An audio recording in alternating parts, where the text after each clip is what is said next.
Hi. Sorry, forgot I hit the button or something. What did I just do? I don't even know. Anyway, sorry, my hair is a mess, so I just thought I'd put this scarf on and I'd hit the button and 0.002 seconds, I completely forgot. Anyway, I thought that I would talk today about eBay. Things I like, things I hate. I know a lot of people get intimidated by eBay, especially using, some of the other platforms that are so much more user friendly. And it's a darn shame that eBay didn't pick up on that trend and simplify their listing processes so that they could keep up with the Depops and the Mercaris and the Poshmarks and the Grail, which is also, everything is much easier than eBay. The only thing that makes eBay easier is just keep plugging away at it. But anyway, I just thought I'd talk about the things I like about eBay and the things I don't like. So let's just hop in and get started. Here we go. Okay. I've been selling on eBay I think 22 years, off and on. I didn't do it full time, but I would just do it, when I wanted a vacation or wanted to buy something, I would I got these things I can sell. It wasn't until 2017 where I started selling more regularly. And what I really like about eBay is the number one thing, I can sell anything. I can list, there's some things you can't list, but, I can list food. I can list food I have sold has been barbecue sauce, special flavors of things, like Oreos or like the Lady Gaga Oreos or what are those things called? The special flavors of goldfish. That's food I've sold on eBay. I've also sold Trader Joe's spices, because not everybody has a Trader Joe's. So I can sell anything. I can sell books, I can sell magazines, I can sell beauty products, I can sell clothing, I can sell car parts, I can sell, when my car was totaled, I sold the owner's manual for, I think $25-30. I probably could have knocked off pieces of the car and sold that, but I couldn't have done that to my baby. Anyway, that's what I love about eBay. Also, what I love about eBay, and I'm going to keep looking over here because this is where my notes are. Also, what I love about eBay is it has millions of users. So people, can type in, I'm looking for the Martha Stewart magazine from from September 1998, and it'll show up. And so there's people that are just everywhere looking for anything. So that is also good. And because there's so many categories, it's just, I don't have to have a niche store. You can, I don't, but you don't have to have a niche store. You can have a store that sells, car parts and, baby dolls and, Afghans, and somebody will get to you. So because there's so many users and so many users looking for so much. I also like that there's global reach. Pretty much each country has its own eBay, but you can look on other countries' eBays and you can purchase from them and people can purchase from you. And that just, makes your reach that much further. We'll go into a little more of that, the global reach later. The fourth thing that I really like is something I've just started using is the TerraPeak research. Because when you do your comps on eBay, I have a basic store. So that gives me access to TerraPeak, which is a research platform within eBay. And instead of looking at the last 3 months of items, like if I was looking for, these salt and pepper shakers, I could, and it says that, none were sold in the last 3 months, but I can look and in Terapeak and it shows me that, they sold in like September, October because they are more like Thanksgiving or something.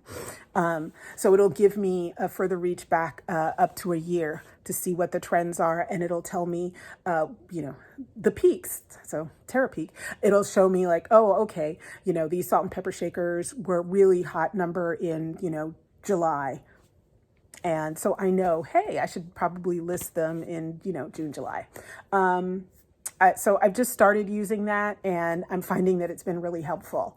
The fifth thing I like is the shipping alternatives. The shipping people find very confusing, and I made a lot of mistakes at the beginning because one, I wasn't understanding the use of the post office boxes between the flat rate and the mailing boxes for priority. And I was always choosing the wrong one because I was always choosing the one that fit best, and not realizing that the flat rate and the boxes and the regional rate are different types of mailings.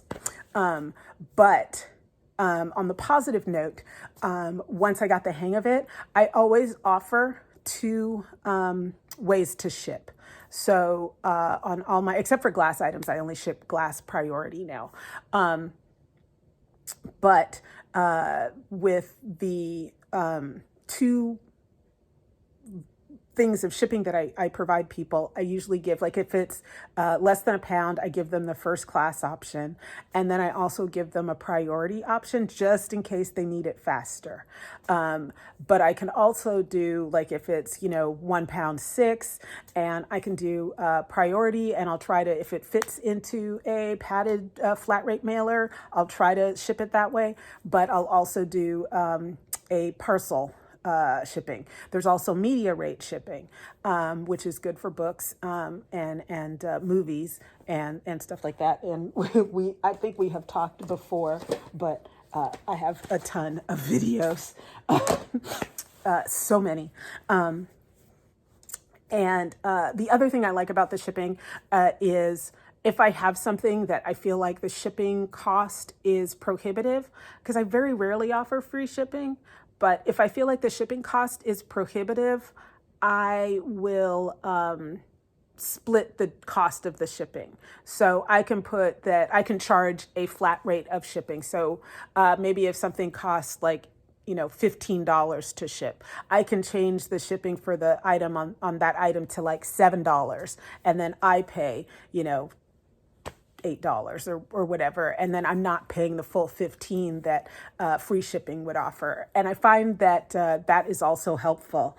And when you look up on your comps, and it'll tell you like how much people have paid for shipping, or what the shipping is offering on the other items that are like yours, you can make the best choice for your item to put you at the most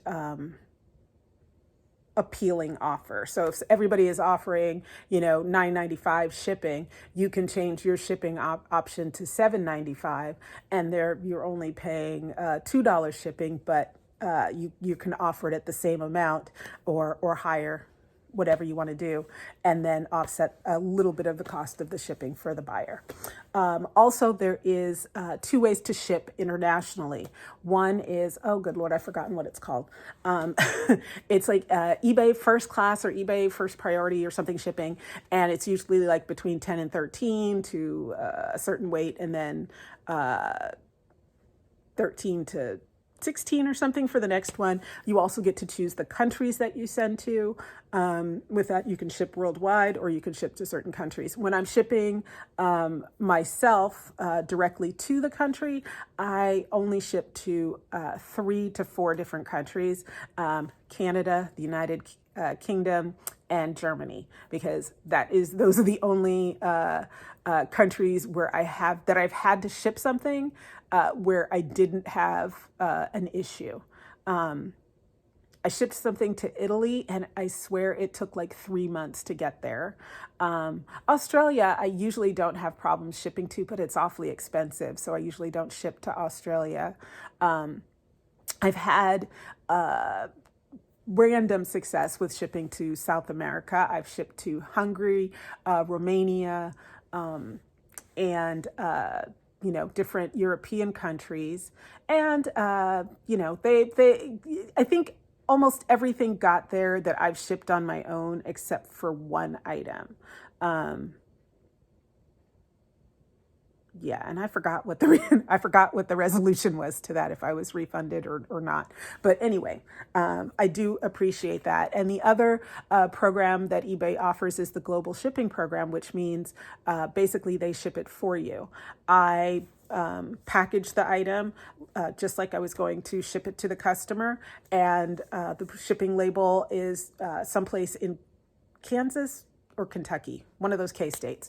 And when it gets to that warehouse in Kansas, Kentucky, it is then opened and matched with who it actually goes to, what country, and then it is shipped to that country. So I've had one bad issue with that, and the person like just kept coming at me, and I'm like, I can't help you. Like, this was shipped through global shipping. I shipped it to Kansas. Kansas shipped it to you. You didn't get it. You need to take it up with eBay, and they need to refund your money. I can't refund your money. And that was going to United Arab Emirates. And it was a global shipping issue, and whatever resolution happened, I don't know. I got paid, and it was like months later. Hey, friend, can you let me know what's going on? I was like, you need to contact eBay, bro. So I don't know if he actually did that, but he finally stopped writing me. Let's see. Number 6. Oh, these are in kind of a weird order. Number 6 is when you're doing a listing, you can piggyback off of another's one that already exists. So if you're intimidated by all the fields, you can just find, again, you can sell almost anything, and there's millions of users. There's also millions of sellers. So, if you want to, go back to our salt and pepper shaker, I can do a visual search on this, which, to be honest, is kind of terrible on eBay. You're better to do Google photo search, and it'll probably lead you to an eBay listing. But you can do a search on this and find the exact same one or something similar, and then you can scroll down. If it's an active item, you have to scroll down to the bottom of the screen, and it'll say sell similar item. If it's a sold item, sell similar item is up at the top. The nice thing about that is, if you go from something that's already sold, you're getting, the idea of where they listed it at, if they listed it under collectibles or if they listed it under kitchen items, that's a good hint. I've heard from some people that say, don't use sell similar item because some aggregate data from the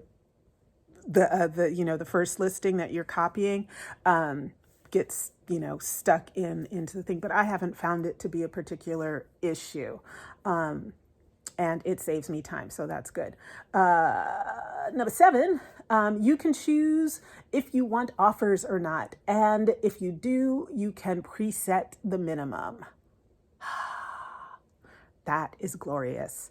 There are just some times where you just don't want to take an offer. I wish, I don't want to talk about other platforms, but God, I wish Poshmark did that. Because sometimes people just don't know how to make offers, correctly. And I had somebody, I had something listed for $25, and somebody made me a 99-cent offer and asked me a question. And I'm like, I'm not even answering your question because I don't want to deal with that 99-cent offer. So I would just prefer that, you thought I ignored you. So on eBay, you can choose whether you want offers on individual items. So some of my items in my store, I accept offers, and some of them I don't. And on the ones that you choose to accept offers on, you can say automatically decline offers of whatever or less, or automatically accept offers higher than this. Oh, that reminds me. I think I did one backwards just a few minutes ago when I was sleepy. It's 2 o'clock in the morning. Anyway, number 8, fees. The fees just went up, so I'm not sure what they are now. I think they're 13.2%. With I'm going to say 13.2, and I usually subtract 13 because it used to be 12.9. And your fees, depending on if you have a store or not, can be different. So I have a basic store, like I said, and so my fees are, I think, 13.1, 13.2. That point, only accounts in math or something. I don't know.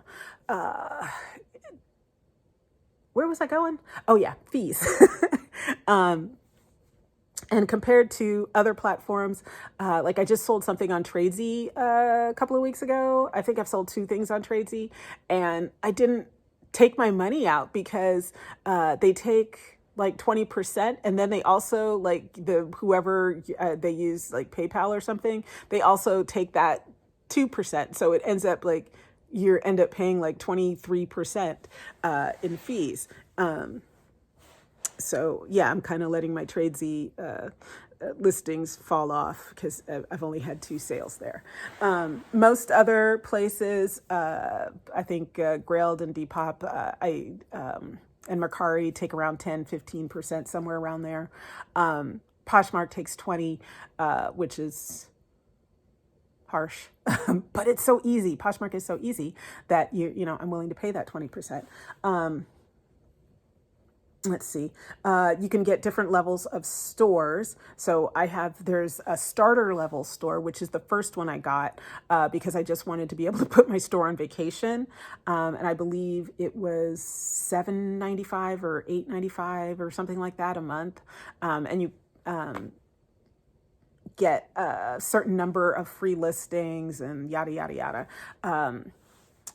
What else do you get? Can you Seller Hub? I think you can use Seller Hub anyway.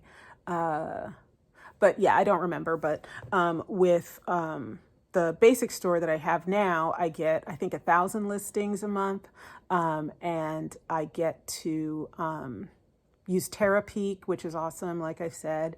And I get the access to promotions, which I'll talk about in a minute. Let's see. Also, you get good analytics with eBay. The analytics that you get with the other platforms are usually pretty minimum. But like I said, I can see, like, I look today and my year over year, which we'll talk about in the things I don't like about eBay. But my year over year, it just tells me that I'm 33% down from where I was at this time last year in sales. So I like that analytics, and it just gives me a crystal clear picture of where I am without having to, chart it out and look at a spreadsheet and whatnot. Also, I do like my Seller Hub, and I like being able to offer people coupons, which I just did for the first time. It's like I just sent everybody who'd bought from me in the last 6 months a coupon that says, I think it's buy 3 or more items and save 20% or something like that. I just did it because I was like, I'm going to try this coupon thing. And I also did a private coupon that I can send to people for a purchase once they've, as a thank you. And I can also do store promos, which I do at the beginning of the month. I sit down and I create all my promos for the month. So sometimes it's things like, oh, I know that, Easter's coming, so I want to do, a dress promo and shoes or something, or Mother's Day or Father's Day. Father's Day, I usually have a menswear sale. And for different ones, I usually run them around a week. Sometimes I run them for a weekend. You can set all that and percentage off or shipping off or, buy 3, get 1 free. You can do you can tailor it a lot of different ways, which is nice. So those are, I think that's 11 things that I like about eBay. There's probably more than that, but that's the basic. Now, the things I don't like. Okay. I think I wrote something here twice. Okay. One, I'm going to go from the bottom up.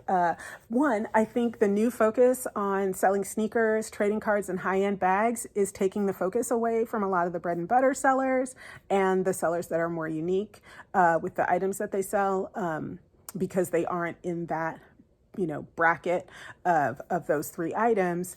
And eBay is putting a lot of focus on there because, they get a higher percentage. If somebody, buys a $500 pair of Jordans, eBay gets a lot more money than if they buy a, $10 salt and pepper shaker from me. That's just business. But I feel like it doesn't have to be that cut and dry.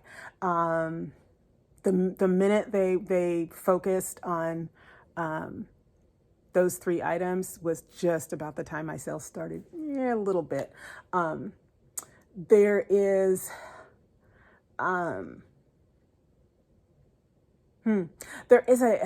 it's too easy to get below standard, because you have rankings like above standard, standard, below standard. I don't know what they are, but I know standard is part of the word. And I'm currently above standard, and they give you like a little leeway that says, like, if you get a little thing that says, like, if we evaluated you today, you would be below standard. And they're like, but we're going to give you an extra month, an extra 60 days to get that up. However, if your sales are down by 33%, how you going to do that? I don't know. And I think, so my sales went down. My sales slowed to a halt in September because I had 3 dings in all of my sales. I had one that was my fault. Somebody wanted to return something and I wasn't sure how to do it. And I called eBay and they said, oh, you need to call back because our system is down. And then I never called back. I forgot. And so eBay handled the refund for me. Now, on the other 2 transactions, I had one that eBay processed the refund. The package was, I said the customer can return because I'm okay with that as long as I get the merchandise back and the customer pays for the return. So I'm really not out anything. Unless I've done free shipping or something stupid like that. Sorry, free shipping isn't stupid. If you choose to do free shipping, that's on you. But anyway, there's people that do free shipping and free returns, and that's fine too. I just don't, I'm just not in that level. I think if I was making more money, I could do free returns, and doing free returns puts you in the upper echelon of eBay sellers, and eBay pimps you out hard. However, this person sent the return and it got delivered to my front door while I was out. By the time I came home and opened up the box and came in and checked eBay had already processed the refund. I was like, well, okay, less work for me to do. The second one was somebody returned something and you process and they get a label. And they put the first class label on a priority mail box. So when it was delivered to my post office box and I went to go pick it up after the post office was closed, it should have been a little key in my box and I could have gone to the package area and taken out the package. However, it was postage due because it had a first class label on a priority mail box. So I couldn't get it until the Monday. And by the time I did that, eBay had processed the refund. Again, I'm like, it's not bad. Okay. Well, come to find out, when eBay has to process the refund for you, that is a ding against you. And when I called them and said, hey, because this happened in March of 2021, I think, is when it started happening. And I called eBay and I said, hey, I have these 2 instances, that are on my record as dings against me, and I didn't do anything. There's nothing I could have done. And they're like, oh, okay, we'll take that off. And then I look on my seller account and it still says, if we rated you today, you would be below standard. So we're giving you an extra month to get that working. And that was, I mean, I think the first one happened in March. The second one happened, no, the first one happened in like January. The second one happened in March. And the third one happened shortly after that, like maybe in April. And I'm still waiting for the second one to fall off my account because I talked to so many people at eBay, and the first like 4 people assured me that they could take this off my account. Then the 5th or 6th person said, "Oh, we can't remove anything like that. We don't have the power or the capability to do that." And I'm like, "But it's not my fault." And they're like, "Well, you know, it's we're giving you extra time to boost your sales so that you can, you know, so that percentage goes down," because it was something like 0.03% of a failure rate or whatever they call it, defect rate. And I got dinged for it. And unfortunately, the other side of them giving me extra time to build up the sales, I was making a lot of sales, but I wasn't raising that number above 0.03%. And that extra time brought me to the point where right at the start of September, Q4, is when I got hit. So when they stopped pushing, you know, my things through the search. So if somebody types in, you know, what, I don't even know what this is, squash, salt and pepper shaker, you know, you're going to have to scroll down to find mine, you know, quite a bit. I'm not going to show up at the top, even if it matches exactly what I've put in the title. Yeah, my second infraction falls off in 2 days, March 22nd. And I don't know when the third one falls off. And things that count against you are late shipping rates, so late shipping dates. So if you say that you're going to ship something in 2 days, it's my what I have is 2-day turnaround, and I ship something on the third day, that's, you know, some percentage of an infraction. And I feel like, you know, I also feel like, you know, like I said before, that this is antiquated because, you know, I was, you know, extraordinarily blessed with sales over the Christmas holiday through Poshmark. And I'm like, well, you know, eBay's sitting over there, you know, being a pickle, but Poshmark is picking up the slack. And,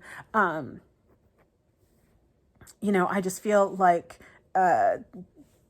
for somebody that made, I think I made like, I don't know how many sales I had last year, but I'm pretty sure it's like over 1,000. And to have 0.03 of those be defect, I really don't feel like that should affect my my ranking as much. And I feel like that's an old standard. Yeah, that's the other thing that I have here is that eBay punishes you by making your listings less popular. Let's see. Going on, because let's see, we're at 27 minutes and I'm not going to be editing. So let's just wind this up. The eBay forums are usually not helpful. Usually it's a bunch of snarky people that, you know, are just on the forums, want to be snarky at people that, you know, possibly didn't look things up to the best of their ability. On the rare occasion, I have found help there, and eBay always encourages you to go there when you have a question. Let's see. Sometimes the research is flawed because of scams and the prices are all over the place. I am currently listing bunches of Beanie Babies for a client, and we've all seen it. I was like, oh, this Beanie Baby is, you know, on eBay. It's sold for $90,000. And I did some research to find out what exactly that was. And it turns out that there are people that it's kind of like a money laundering thing. Because if you go and you look and you know, see completed, they're not complete. So no money changed hands. So it's $90,000. And, you know, nobody, I don't know what happened. Nobody made a claim, but you go and you visit, you know, the store. They've had like, you know, 4 sales. They've been on eBay for a minute and a half. And the buyer has like 2 sales or 2 purchases, and they've been on eBay like a minute and a half. So it's all sketch.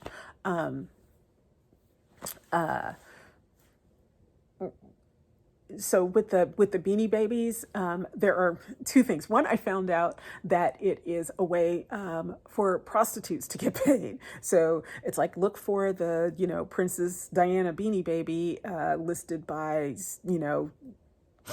Santa Smells or something, and you pay your $500 for the Beanie Baby, and then you can go and have your fun.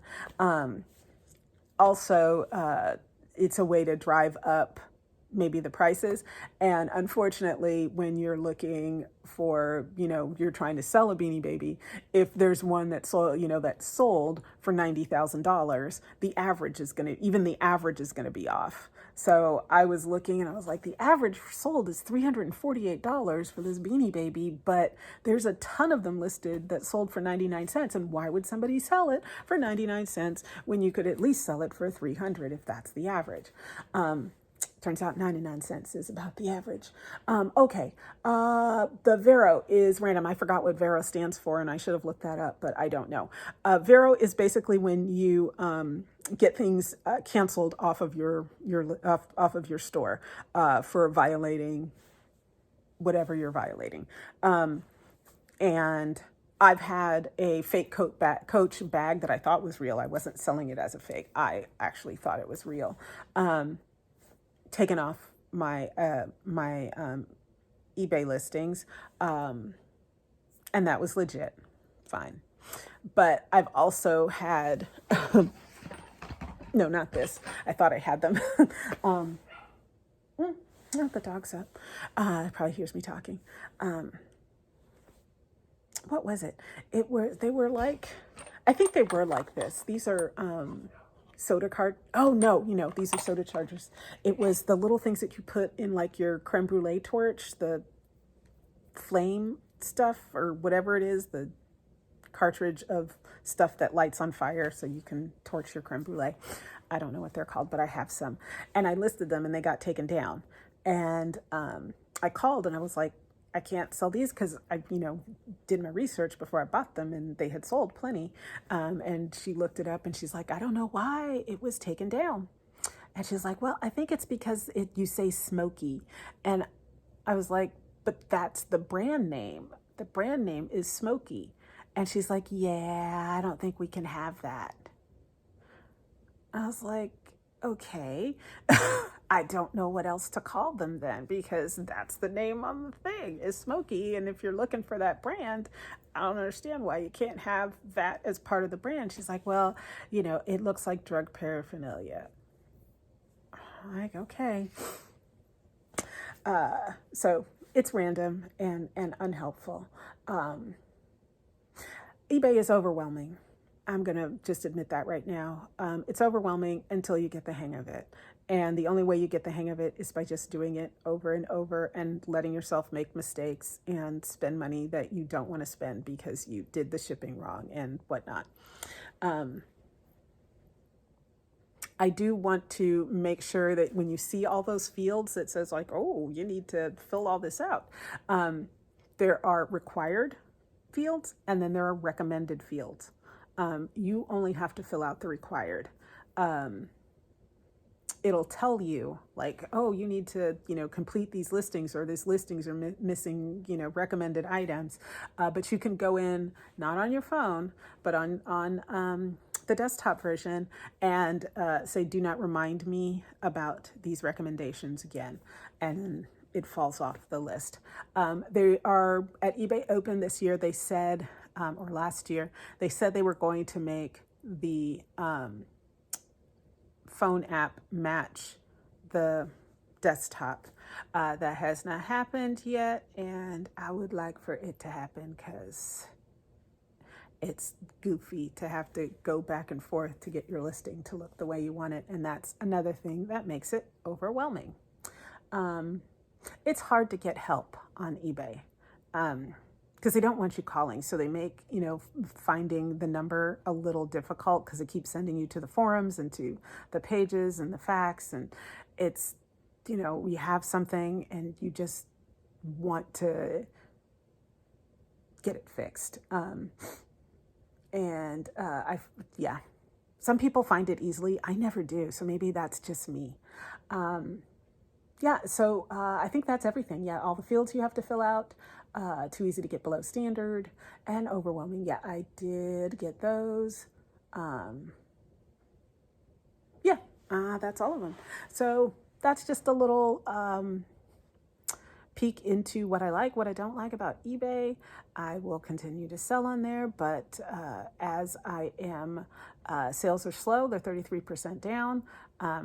I'm just going to focus on the other platforms, and my eBay stuff can just sit there until it's not slow and people start buying my stuff again. I don't want to be the kind of person that's just like, oh, my things aren't selling because something eBay did, because it could have been something I did. Maybe I just don't have the right items right now, or maybe, the world we live in right now, people are buying less. I don't know. However, I do know that I've always had a random listing of items in my store, and I always get a certain amount of sales. I generally get at least one sale a day. It is Saturday, and the only sale I've had today has been on Depop. I haven't even had a sale on Poshmark. So everything is slow for me, and I don't know what else to do. I've done all the things. I've listed, I've shared. So that's really frustrating. That's another thing I actually dislike about eBay is when sales are slow, the only thing I can do is make offers to watchers. Yeah. And let's just add on to that, because I've gone in, you do your research on eBay, and you're looking up, your salt and pepper shaker, and you find somebody that's selling one, and so you click on their item listing, and you look at what they wrote and how they described it, and blah blah blah, how they shipped it, and then you go and you create your own listing. You didn't watch it or anything. All you did was click on it. Well, somehow you're connected to that item, and that person can sometimes send you an offer, and you're like, how did I get an offer? I didn't like it. Did I watch it? Did I accidentally watch it? And you go back to the listing and you look to see if you watched it. Now you really looked at the listing. So when you are looking to make an offer, sometimes it'll say number of watchers 0. And that means that somebody just clicked on your item, but they didn't watch it. And so if you're sending an offer, I mean, you can go ahead and send it, no big deal, but I don't find that particularly helpful. Yeah, so anyway, in order not to be a complete 40 minutes, I'm just going to stop right now and say thank you very much for watching. And if you like this video, go ahead and make a comment if you would like me to do the things I like and don't like about other platforms. And until the next time, peace out.